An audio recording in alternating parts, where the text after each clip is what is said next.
지난 시간까지 성찬이 무엇인가에 관한 성찬의 내용과 중요성에 대해서 배웠다면, 오늘은 성찬에 참여하는 자세와 더불어 자격을 갖춘 사람은 누구인가에 대해서 알아보겠습니다. 여기서 한 가지 중요한 질문을 점검하고 가야 하는데, 그것은 하나님께서 우리에게 성찬을 주신 중요한 목적 또는 용도는 무엇일까 하는 것입니다. 이를 5가지로 요약할 수 있는데 다음과 같습니다. 하나씩 차례대로 읽어보겠습니다. 1번, 그리스도께서 우리를 위해 죽으셨고 또한 그의 몸과 피로서 영생에 이르도록 우리를 먹이신다는 것을 선포하시며, 또한 이러한 선포를 통해 우리의 믿음을 세우시고 간근케 하시는 것. 먼저 성찬의 떡과 포도주는 죽을 수밖에 없는 우리를 구원하시기 위해서 십자가에서 찢기신 당신의 살과 피의 표라는 사실을 알려주시기 위함입니다. 더불어 사람이 떡으로만 살 것이 아니라 하나님의 입에서 나오는 모든 말씀으로 살 것이라는 선포처럼, 쌀과 반찬이라는 육체의 양식은 겨우 70, 강건하면 80을 살게 할 뿐이요, 우리를 영원히 살게 만드는 것은 오직 그리스도의 살과 피를 영적으로 섭취하는 것이란 사실을 우리로 알게 하고 또 믿게 하기 위해서 주님은 우리에게 성찬식을 주신 것입니다. 둘째, 그리스도께서 베푸시는 이런 은덕에 대해 감사를 드리는 것이요, 그를 향한 우리의 의무를 공적으로 엄숙하게 선포하는 것. 예수 그리스도께서 우리를 위해 찢기신 살과 피로 말미암아 일어난 대속의 결과가 무엇입니까? 사망의 나라에서 생명의 나라로 옮겨짐, 마귀의 종에서 하나님 나라의 백성이 됨, 사탄의 노예에서 하나님 나라의 자녀가 된 것입니다. 그리고 이 모든 것은 내 힘과 능력이 아닌 오직 예수 그리스도의 희생과 공로 때문입니다. 따라서 이런 은혜를 입은 우리가 그리스도께 감사를 드리는 것은 너무도 당연한 것이요, 나아가 이처럼 오직 은혜로 구원받은 우리가 이제 하나님 나라의 백성으로서 어떻게 살아야만 하는지에 대한 신자의 의무를 되새기고 또 그 의무를 공식적으로 선포하는 것은 너무도 당연한 일이라 하겠습니다. 셋째, 교회를 다른 모든 종교들과 구별짓는 것. 세상의 모든 종교들은 자기 힘으로 자기 구원을 성취합니다. 봉사와 선행과 구제와 온갖 수행과 노력으로 구원을 확보하려고 합니다. 그러니 여기에 누군가가 나를 구원하기 위해 살을 찢기고 피를 흘리셨다는 교리가 들어설 수 있겠습니까? 따라서 다른 종교에는 성찬이 없습니다. 성찬은 오직 기독교에만 있습니다. 그러므로 성찬식을 거행한다는 것은 교회가 기타 모든 종교와 다른 구별된 하나님의 나라라는 사실을 선포하는 것입니다. 넷째, 상호간의 사랑의 끈이 되게 하는 것. 보통 가족이라 하면 함께 식사를 하는 사람, 그래서 식구라고 부릅니다. 성찬도 마찬가지입니다. 주님께서 베푸신 만찬을 함께하는 사람은 곧 영적인 식구, 한 가족입니다. 그렇다면 가족은 서로 어떤 관계이겠습니까? 미움, 갈등, 비방, 다툼, 분열, 파괴의 관계입니까? 결코 그럴 수 없습니다. 사랑의 관계입니다. 그러므로 성찬식을 나누는 한 가족, 예수 그리스도를 머리로 둔 진짜 성도들은 사랑이 흐를 수밖에 없으며, 이를 통해 교회 안에 있는 성도는 상호간에 서로 긴밀한 사랑의 끈으로 연결되어 있음을 분명히 확인하게 되는 것입니다. 마지막 다섯째, 교회의 공집회의 끈이 되게 하는 것. 우리 주님이 우리를 위해 죽으셨고 이 사실을 주님 오실 때까지 성찬식을 통해서 다시 전한다는 것은, 그래서 이런 주님의 만찬을 공적인 집회에 늘 사용한다는 것은 우리가 진짜 교회라는 사실을 확인하며 또 선포하게 하는 것입니다. 그러니까 주님의 명령을 따라 공식적인 집회에서 행해지는 성찬식은 교회를 교회답게 만들고 성도를 세상과 구별된 하나님 나라의 백성답게 만드는 것입니다. 이상 5가지가 주님께서 우리에게 성찬을 주신 목적 또는 성찬의 용도입니다. 자, 그렇다면 다시 초점을 오늘의 주제이자 핵심으로 돌아와 이런 성찬에 과연 누가 참석할 수 있는가라는 문제입니다. 오늘 본문 28절은 그 자격에 대해서 자기를 살피는 사람이라고 말하고 있으며, 이어지는 29절은 주의 몸을 분별하지 못하고 먹고 마시는 사람은 죄를 먹고 마시는 것이니 성찬에 참여해서는 안 된다고 말합니다. 고린도전서 11장 27절에서 29절까지의 말씀입니다. 그러므로 누구든지 주의 떡이나 잔을 합당하지 않게 먹고 마시는 자는 주의 몸과 피에 대하여 죄를 짓는 것이니라. 사람이 자기를 살피고 그 후에야 이 떡을 먹고 이 잔을 마실지니 주의 몸을 분별하지 못하고 먹고 마시는 자는 자기의 죄를 먹고 마시는 것이니라. 아멘. 28절에 자기를 살핀다고 했을 때 이 살핀다는 말은 헬라어로 도키마조인데, 이 말은 로마서 12장 2절에 너희는 이 세대를 본받지 말고 오직 마음을 새롭게 함으로 변화를 받아 하나님의 선하시고 기뻐하시고 온전하신 뜻이 무엇인지 분별하도록 하라 해서 분별하다로 사용된 단어입니다. 그러니까 성찬에 참여하는 사람은 성찬에 참여하기 전에 자신이 이 성찬에 합당한 사람인지를 스스로 분별해서 그 기준을 통과하면 비로소 성찬에 참여할 수 있다, 또는 참여해라 라는 뜻입니다. 그렇지 않고 아무렇게나 함부로 아무 생각 없이 성찬에 참여하면 죄를 짓게 되는 것이라고 말합니다. 그러면 그 기준은 무엇일까요? 우리가 성찬에 참여하기에 합당한 사람인지 알아볼 수 있는 기준이란 과연 어떤 것일까요? 첫째, 세 가지인데, 첫째, 자기의 죄 때문에 자신에 대해 참으로 슬퍼하는 사람입니다. 여기서 우리는 방금 사용한 표현에 세심한 주의를 기울일 필요가 있습니다. 자기의 죄 때문에 그 죄, 곧 자신이 지은 죄에 대해서 참으로 슬퍼하는 사람이라고 말하지 않고 자기의 죄 때문에 자신에 대해 참으로 슬퍼하는 사람이라고 하였습니다. 이 두 가지 표현은 크게 다릅니다. 물론 자기의 죄에 대하여서 슬퍼하는 것도 필요하지만 거기에서 멈추면 자기 자신이 근본적으로 돌이켜지는 회개의 사건은 일어나지 않습니다. 대신 그때 내가 왜 그 잘못을 했을까라는 반성에서만 멈춥니다. 그리고는 곧 그때 그 친구가 와서 그 이야기만 하지 않았어도 내가 그 꼬임, 유혹에 안 넘어갔을 텐데 하면서 다른 사람이나 환경에 탓을 하면서 거기에 책임을 떠넘깁니다. 물론 이렇게 핑계를 대는 사람은 다음에도 또 그런 식으로 넘어가기 때문에 절대 참 회개에 이르지 못하는 것입니다. 그런데 하이델베르크 제81문답은 우리가 죄를 짓는 것이 어쩌다 그 일에 연루되었기 때문, 실수했기 때문, 또는 어쩔 수 없는 유혹의 환경 때문이 아니라 우리의 본성 때문이라고 가르쳐 줍니다. 그래서 이 사실을 진심으로 깨닫고 자신이 그런 죄악된 본성으로 인해 너무 괴롭다면서 슬퍼하는 사람만이 성찬상에 나올 수 있다고 말합니다. 다윗이 밧세바를 범하고 그 남편을 죽인 간음죄와 살인죄를 회개할 때를 생각해 보십시오.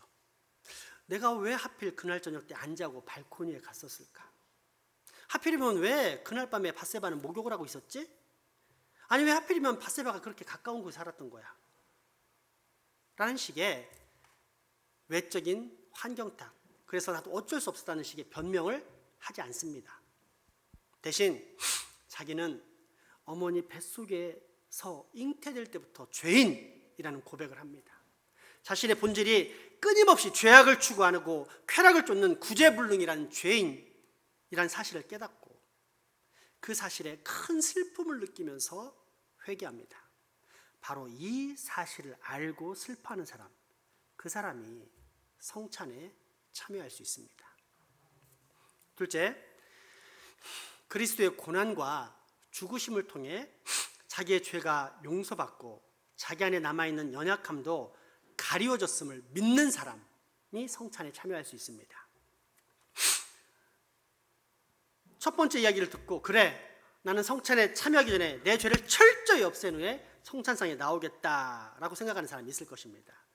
그럴듯해 보이지만 사실은 믿음이 없는 사람입니다. 왜냐하면 사람에게는 그럴 능력이 없기 때문입니다. 죄인은 스스로의 힘으로는 도저히 죄의 문제를 해결할 수 없습니다. 그러면 어떤 사람이 성찬상에 나올 수 있습니까? 믿음의 사람입니다.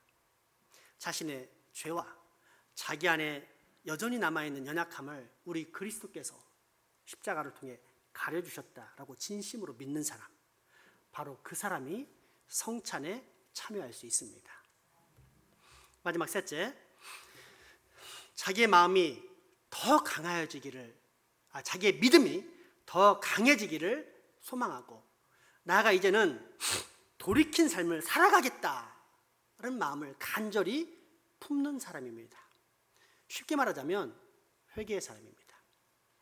회개를 보통 돌이킨다라고 표현하는데 구약에서는 이를 사는 나라를 바꾸어서 돌아온다라는 말로 가르쳤습니다.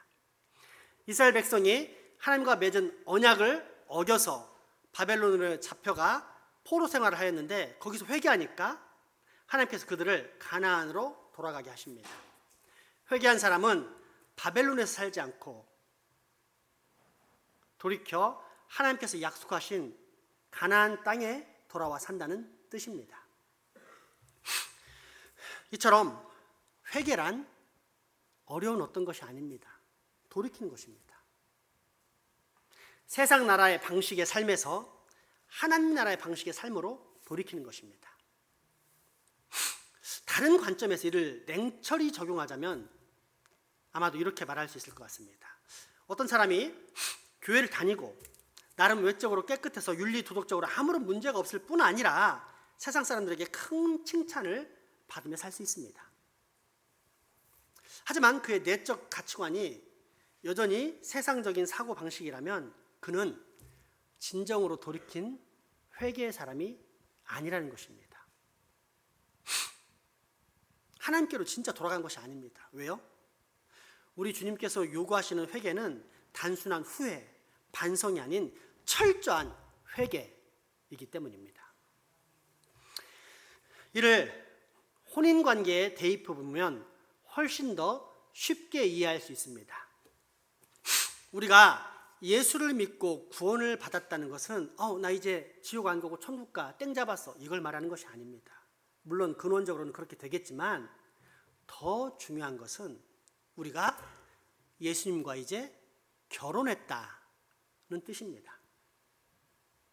그러면 이후 요구되는 삶은 신부의 신실함입니다. 이전 삶이 어떠했든지에 상관없이 우리 기독교는 과거를 묻지 않기 때문에 이제 결혼한 사람은 과거는 다 잊고 결혼한 신랑 집안의 법도를 따라 살아가게 되어 있습니다. 그 법도에 순종하는 것, 이것이 신실한 신부의 삶입니다. 그런데 어떤 신부가 결혼을 해서 신랑 집에 들어와 사는데 겉만 결혼했지 속은 여전히 옛날에 허랑방탕하던 세월을 그리워하는 삶이라고 가정해 봅시다. 그래서 빈틈만 생기면, 즉 신랑이 야근을 한다든지 멀리 출장을 간다든지 하면 곧 이 남자 저 남자를 찾아다니며 불륜을 즐기는 삶을 추구합니다. 그러면 그녀가 과연 신실한 신부라 불릴 수 있겠습니까? 예수를 믿지만, 그래서 하나님 나라의 백성이 되었지만 그럼에도 불구하고 하나님 나라의 법보다 여전히 이전에 즐기던 세상 나라의 법, 세상 가치관으로 사는 사람은 진짜 회개한 것이 아닙니다. 그리고 이처럼 온전한 회개가 없는 사람은 성찬에 적합하지 않으며 그 성찬은 오히려 그에게 하나님의 심판과 저주가 될 수 있습니다.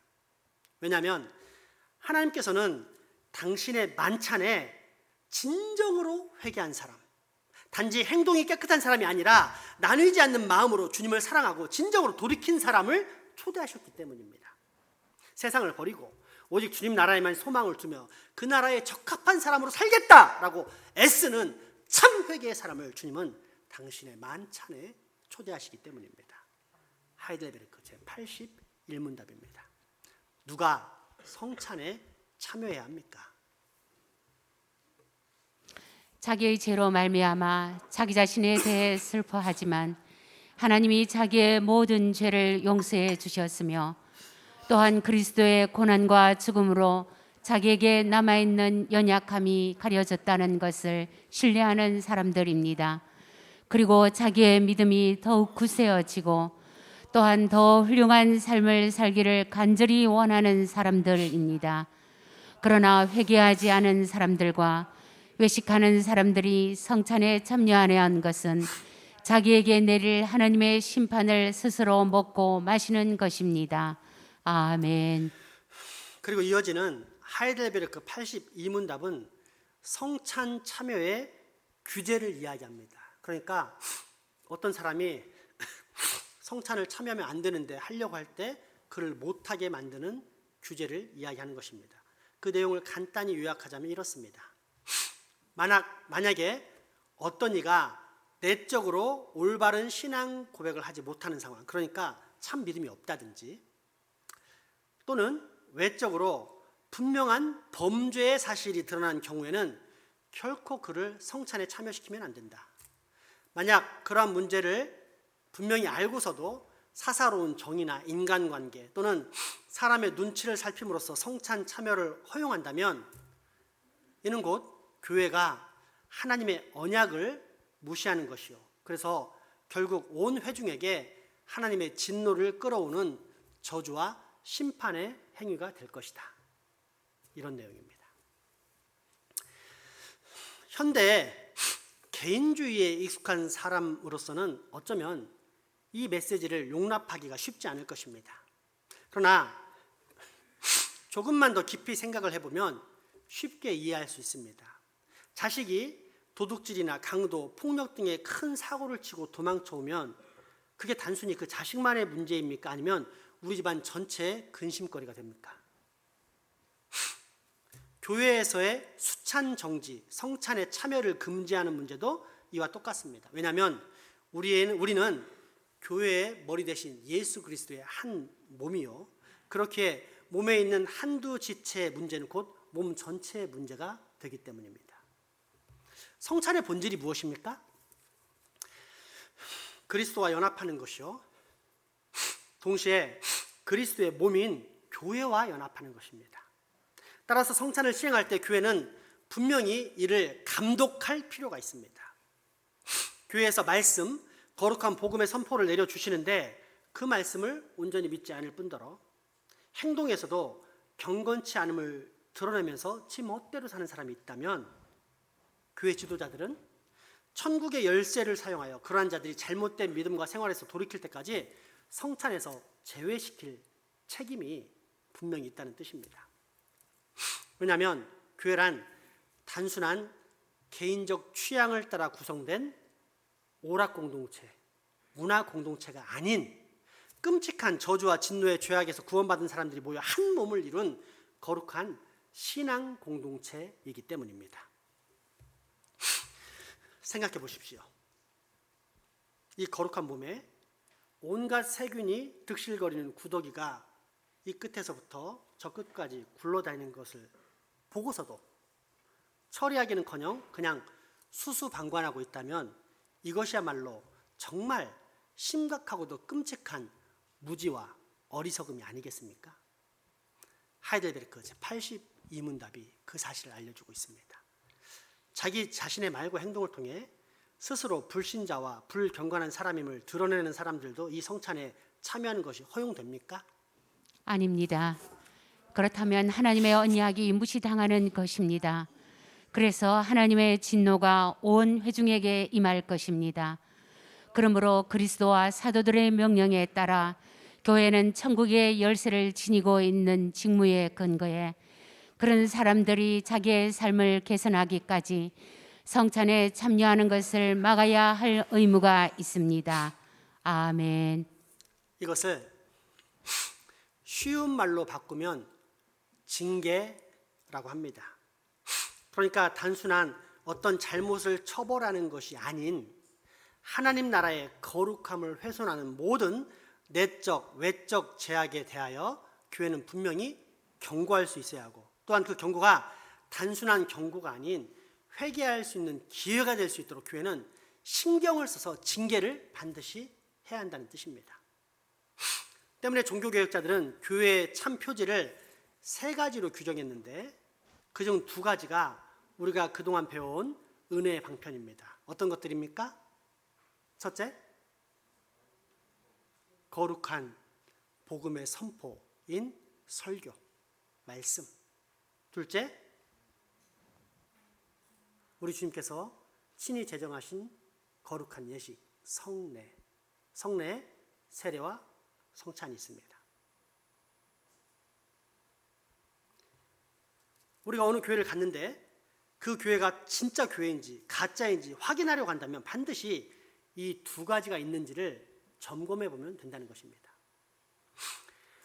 그리고 마지막 3번째, 교회의 올바른 표지가 방금 언급한 징계입니다. 여러분은 어떻습니까? 여러분이 잘못을 범했을 때 도둑질을 할 수도 있겠죠. 간음을 할 수도 있겠죠. 사기를 쳤을 수도 있겠죠. 그때 그렇기 때문에 교회가 여러분의 영혼을 위해 징계를 내리고자 할 때 여러분은 교회로부터 과연 이런 징계를 분명히 그리고 기쁨으로 받을 준비가 되어 있습니까? 이걸 받을 수 있을 때 여러분은 진짜 교회가 된 것입니다. 교회 역사에서 생생한 예를 한 가지 살펴보겠습니다. 16세기 종교개혁자요, 우리 장로교를 창시한 사람이라 할 수 있는 존 칼빈 선생이 스위스 제네바에서 말씀을 가르치면서 개혁교회를 세웠는데 거기에 필리베르 베르텔리에라는 사람이 있었습니다. 베르텔리에는 회계 감사관이었고 판사 보혜 직책을 가지고 있는 시의회에서도 꽤 높은 지위의 사람이었습니다. 한 번은 이 사람이 알코올 중독 때문에 교회에서 징계를 받았습니다. 그런데 베르텔리에의 사주를 받은 시의회에서 칼빈 목사님을 찾아와 이제는 그를 해벌하고 성찬에 참여하게 했으면 좋겠다라는 요청을 합니다. 말이 요청이지 이 요청을 들어주지 않으면 다시 내쫓겠다라는 일종의 협박이었습니다. 참고로 칼빈은 전에도 이 교회에서 추방당한 적이 있었습니다. 물론 그때도 징계에 관한 문제였습니다. 죄악을 범인에게 교회는 거룩한 공동체이기에 그 죄악을 허용할 수 없다면서 진심으로 참여하고 다시 온전한 신앙생활로 돌아오기 전까지 성찬식에 당신은 참여하면 안 된다라고 징계를 내렸는데 이런 징계에 자존심이 상한 교인들이 모여서 칼빈 목사님을 내쫓았던 것입니다. 그러다가 교회가 엉망이 되자 다시 칼빈 목사님을 모셔와 이제 다시 새롭게 목회를 하고 있는 중이었는데 또다시 이런 일이 벌어진 것입니다. 이때 칼빈이 어떤 선택을 했을까요? 칼빈은 저처럼 차례대로 성경을 강의하면서 가르쳤는데 그 주일에는 사도행전 20장 차례였고 20장에서 바울 사도가 에베소 장로들에게 작별의 인사를 한 부분을 가르칠 차례였습니다. 사람들은 모두 다 잔뜩 긴장한 상태로 예배에 참석했고 칼빈 목사님도 사도 바울의 이별 인사가 담긴 사도행전 20장이 마치 자신의 고별 설교인 것처럼 느껴져 담담히 그리고 담대한 음성으로 설교 말씀을 전합니다. 이 말은 칼빈 목사님이 알코올 중독자 베르텔리에를 징계한 수찬 정지, 그러니까 성찬 참여 금지라는 징계를 풀어주었다는 뜻입니까? 아닙니까? 아닙니다. 그럼 어떻게 되었을까요?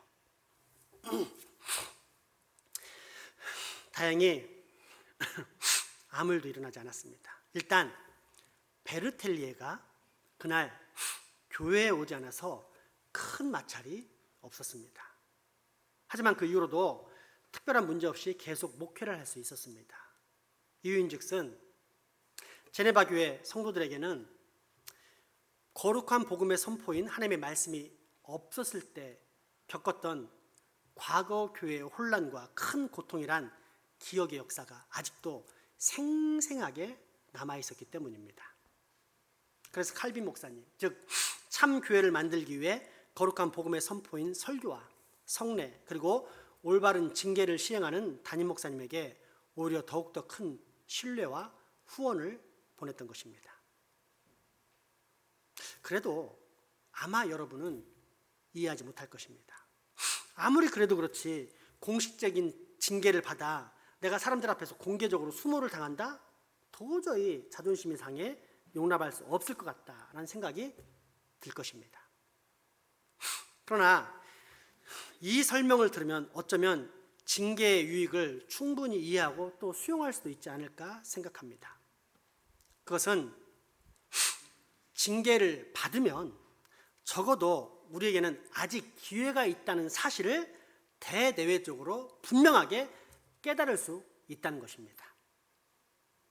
예를 들어 봅시다. 남들 다 받아먹는 성찬을 내가 징계를 받아 수찬정지를 당해 못 받아먹는다고 해봅시다. 그러면 현재 나는 하나님 나라 안에 있는 것입니까? 밖에 있는 것입니까?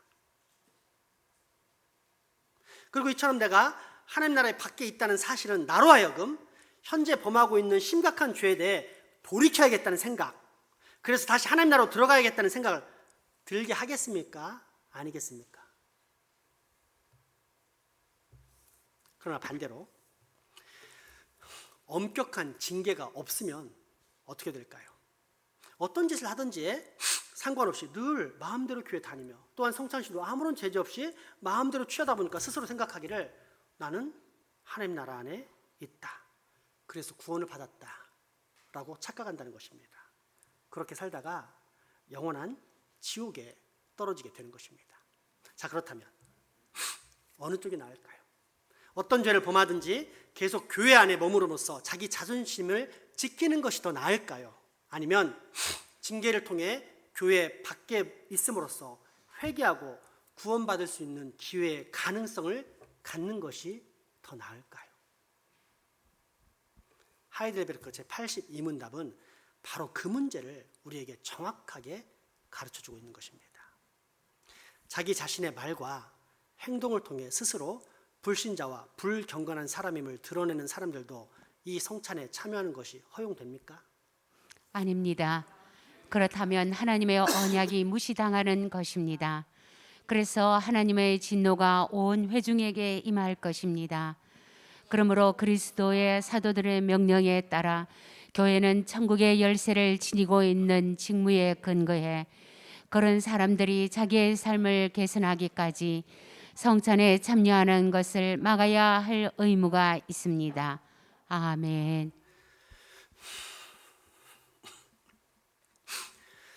성찬에 참여할 수 있는 자격과 태도에 대해 충분히 설명했지만 그럼에도 불구하고 나는 복잡해서 잘 모르겠다. 그러니 그 기준을 한 단어로 압축해달라고 누군가 요구한다면 저는 그런 분들을 위해 굳이 한 단어를 소개할 수 있을 것 같습니다. 그것은 거룩입니다. 거룩이란 다른 것, 구별됨을 뜻하는 것으로서 한마디로 세상과는 다름, 구별되어 있음 이란 뜻입니다. 가장 쉬운 예로 죄의 기준입니다. 세상은 도적, 강도, 간음, 살인같이 하지 말아야 하는데 하는 짓을 죄라고 규정합니다.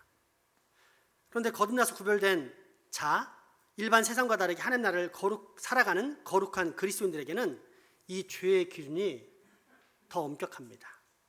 그래서 해야 할 것을 하지 않는 것도 죄라고 합니다. 예를 들어 부모님께 순종하지 않거나 내 이웃을 내 몸과 같이 사랑하지 않는 것, 해야 하는데 하지 않았기 때문에 역시 죄입니다. 그뿐이 아닙니다. 입술의 말도 죄입니다. 세상에서 욕, 비난, 험담, 남 헐뜯기 같은 것들이 죄입니까? 아닙니다. 그냥 서로서로의 스트레스를 확 풀어주는 속 시원한 뒷담화 정도일 뿐입니다.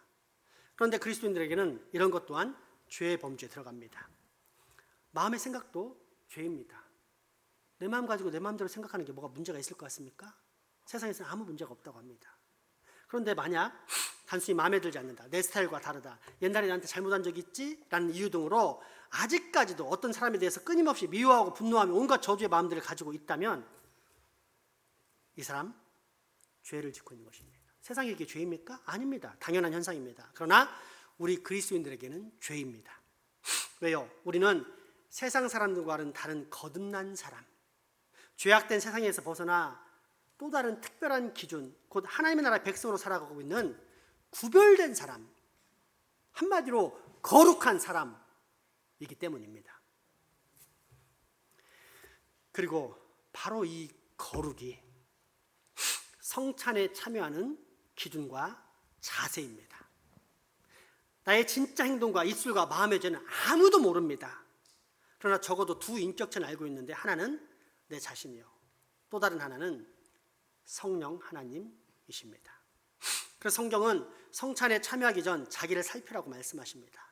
다른 사람이 시선이 아닌 우리의 모든 것을 감찰하시는 성령 하나님의 감독 아래에서 자기 자신을 스스로 살피고 또 테스트를 해봐서 과연 성찬에 참여하기에 합당한 자인지 확인해 보라는 것입니다.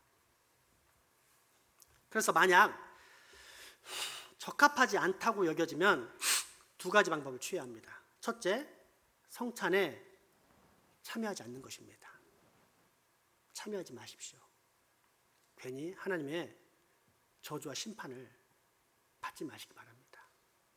둘째는 죄인인 자신의 모습에 슬픔으로 통해 자복하면서 그 죄와 연약함을 가려줄 수 있는 예수 그리스도를 믿음으로 온전한 신뢰로 그 앞에 나아가 철저히 회개하는 것입니다.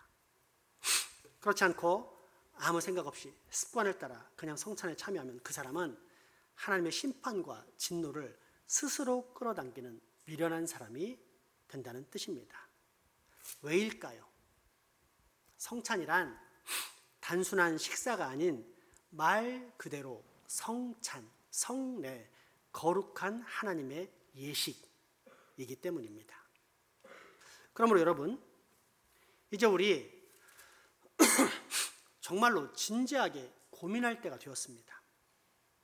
왜냐하면 다음 주에 이 성례, 아름답고 복된 주님의 만찬, 성찬이 있기 때문입니다. 그러니 이제 정말 진지하게 자기 자신을 살펴봅시다. 스스로를 잘 테스트하고 준비해 봅시다. 어떻게 해요? 죄악된 자신의 모습에 대해 진심으로 슬퍼함으로써입니다.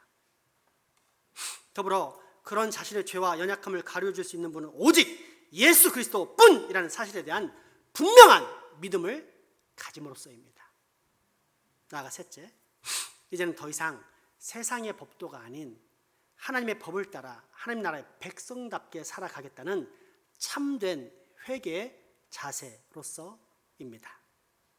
그러면 돌아오는 주일의 성찬은 주님의 만찬, 말 그대로 거룩하고 웅장한 영적 식사, 아름답고 복된 주님의 만찬이 될 것입니다. 이 성찬에 관한 말씀, 오늘 본문 고린도전서 11장 말씀, 그리고 하이델베르크 제82, 81, 82문답을 차례대로 봉독해 보겠습니다. 내가 너희에게 전한 것은 주께 받은 것이니 곧 주 예수께서 잡히시던 밤에 떡을 가지사 축사하시고 떼어 이르시되 이것은 너희를 위한 내 몸이니 이것을 행하여 나를 기념하라 하시고 식후에 또한 그와 같이 잔을 가지시고 이르시되 이 잔은 내 피로 세운 새 언약이니 이것을 행하여 마실 때마다 나를 기념하라 하셨으니 너희가 이 떡을 먹으며 이 잔을 마실 때마다 주의 죽으심을 그가 오실 때까지 전하는 것이니라. 그러므로 누구든지 주의 떡이나 잔을 합당하지 않게 먹고 마시는 자는 주의 몸과 피에 대하여 죄를 짓는 것이니라. 사람이 자기를 살피고 그 후에야 이 떡을 먹고 이 잔을 마실지니 주의 몸을 분별하지 못하고 먹고 마시는 자는 자기의 죄를 먹고 마시는 것이니라. 아멘. 누가 성찬에 참여해야 합니까? 자기의 죄로 말미암아 자기 자신에 대해 슬퍼하지만 하나님이 자기의 모든 죄를 용서해 주셨으며 또한 그리스도의 고난과 죽음으로 자기에게 남아있는 연약함이 가려졌다는 것을 신뢰하는 사람들입니다. 그리고 자기의 믿음이 더욱 굳세어지고 또한 더 훌륭한 삶을 살기를 간절히 원하는 사람들입니다. 그러나 회개하지 않는 사람들과 외식하는 사람들이 성찬에 참여하는 것은 자기에게 내릴 하나님의 심판을 스스로 먹고 마시는 것입니다. 아멘. 자기 자신의 말과 행동을 통해 스스로 불신자와 불경건한 사람임을 드러내는 사람들도 이 성찬에 참여하는 것이 허용됩니까? 아닙니다. 그렇다면 하나님의 언약이 무시당하는 것입니다. 그래서 하나님의 진노가 온 회중에게 임할 것입니다. 그러므로 그리스도와 사도들의 명령에 따라 교회는 천국의 열쇠를 지니고 있는 직무에 근거해 그런 사람들이 자기의 삶을 개선하기까지 성찬에 참여하는 것을 막아야 할 의무가 있습니다. 아멘. 기도합시다.